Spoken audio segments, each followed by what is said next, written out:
much motherfucking design on right now. Break it down, bring it back, make it clap. I got 3 old thoughts, new guap, where that thing. Bitches on my line, and you know they come strapped.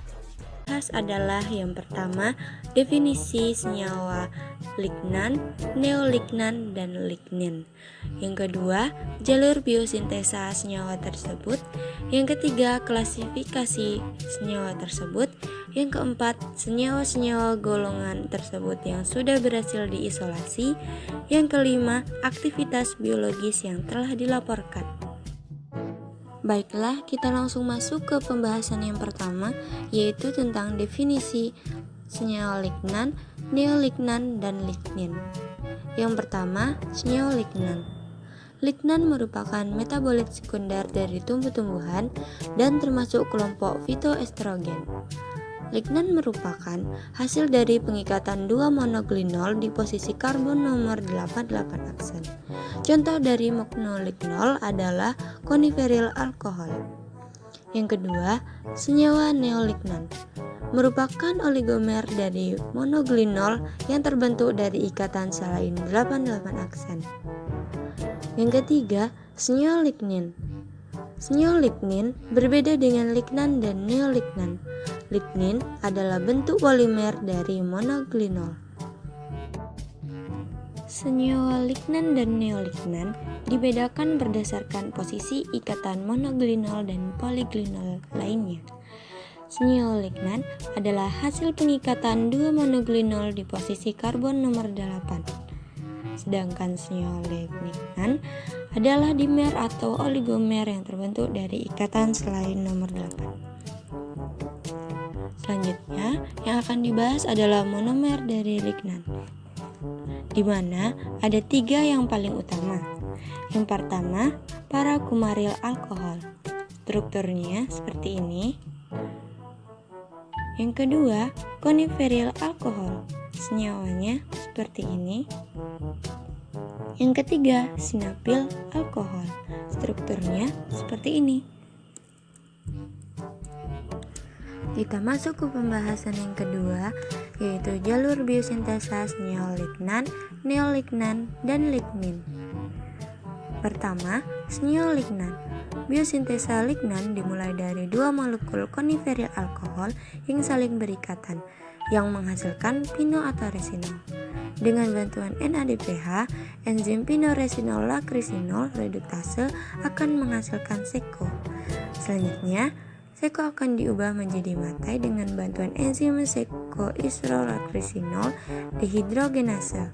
Contoh dari biosintesa dibenzilbutyrolaktol yang merupakan subkelompok dari lignan. Yang kedua, senyawa neolignan. Lignan dan neolignan dibentuk melalui dimerisasi oksidasi unit kumaryl alkohol. Kedua unit ini digabungkan melalui berbagai macam hubungan kovalen yang mungkin dari atom karbon dan oksigen yang terdapat di rantai samping C3. Yang ketiga, senyawa lignin. Biosintesis lignin dimulai dengan sitosol dan sintesis monoglinol glikosilat dari asam amino fenilalamin. Reaksi pertama terbagi dari jalur fenilpropanoid. Glukosa yang berikatan menyumbangkan air yang dapat larut dan tidak toksis setelah melewati membran sel menuju apoplas.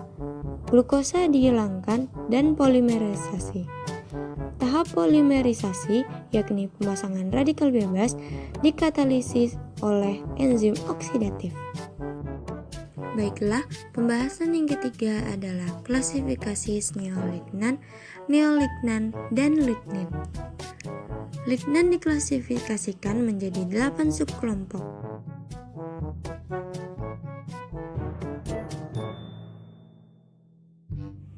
Senyawa-senyawa golongan lignan, neolignan, dan lignin yang sudah berhasil diisolasi. Menurut salah satu jurnal, tanaman mahkota dewa mengandung senyawa lignan. Berikut adalah contoh senyawa lignan yang berhasil diisolasi dari tanaman mahkota dewa. Selanjutnya, ada senyawa neolignan yang berhasil diisolasi dari tanaman sirih merah. Senyawa tersebut adalah piperkrokatin dan deasetil piperkrokkatin. Yang terakhir adalah senyawa lignin yang berhasil diisolasi dari tanaman padi. Senyawa tersebut adalah dipenyl ether 5O4 dan dibenzodioksin 5,5 alfa beta O4. Aktivitas biologis senyawa lignan, neolignan, dan lignin. Ada beberapa jenis lignan yang telah dilaporkan memiliki aktivitas biologis, di antaranya inoresinol dan matairesinol. Lignan akan diubah menjadi enterolignan di dalam usus manusia oleh bakteri E. coli. Enterolignan atau istilah lain untuk lignan mamalia terdiri dari enterolakton dan enterodiol. Manfaat lignan dan neolignan yang pernah dilaporkan di antaranya yang pertama, merupakan agonis untuk reseptor adiponektin 1. Yang kedua, dapat menurunkan risiko penyakit kardiovaskular. Yang ketiga, dapat mengurangi risiko kanker yang disebabkan oleh estrogen seperti kanker payudara. Yang keempat, dapat menurunkan kadar kolesterol. Dan yang kelima, merupakan agen untuk penurun kadar gula dalam darah. Untuk manfaat lignin sendiri merupakan prekursor untuk beberapa bahan kimia seperti vanilin, aldehid, benzen, dan lain-lain. Lignin juga merupakan bahan mentah yang sangat baik untuk pembuatan serat sintetik, bahan farmasi, dan pewarna yang Selanjutnya ada penggolongan senyawa lignan. Nah, berdasarkan cara di mana oksigen terinkorporasi pada cincin inti dan pola sekresenssi dibagi menjadi 8 kelompok.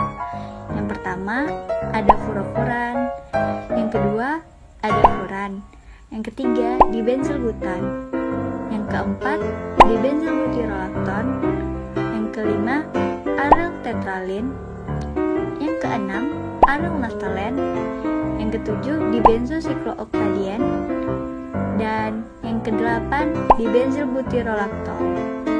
Nah, selanjutnya sifat-sifat senyawa lignan. Yang pertama, cincin aromatiknya selalu teroksigenasi.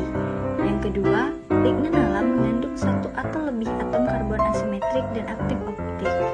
Yang ketiga, lignan berupa zat padat ablur terwarna dan yang menyerupai senyawa aromatik sederhana yang lain dalam perilaku kimianya. Yang keempat, lignan kadang dijumpai sebagai glikosida. Yang kelima, senyawa neolignan strukturnya lebih heterogen. Yang keenam, non-lignan mempunyai 5 atom karbon dalam rantai alifatiknya. Yang ketujuh, dilignan terbentuk dari 4 satuan C9. Yang kedelapan, lignan merupakan kandungan kimia aktif dalam tumbuhan obat tertentu. Selanjutnya, pemanfaatan lignan di bidang farmasi. Nah, apa saja sih pemanfaatan lignan di bidang farmasi?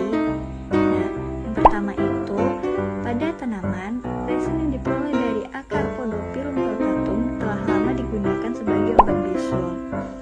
Nah, yang kedua, lignan ini dapat melindungi terhadap kanker tertentu, khususnya kanker yang disebabkan oleh sensitif hormon seperti kanker payudara, endometrium, dan prostat dengan mengganggu metabolisme hormon seks. Kemudian, yang keempat, dapat mengatasi osteoporosis. Yang kelima, dapat mengatasi fungsi otak. Yang keenam, dapat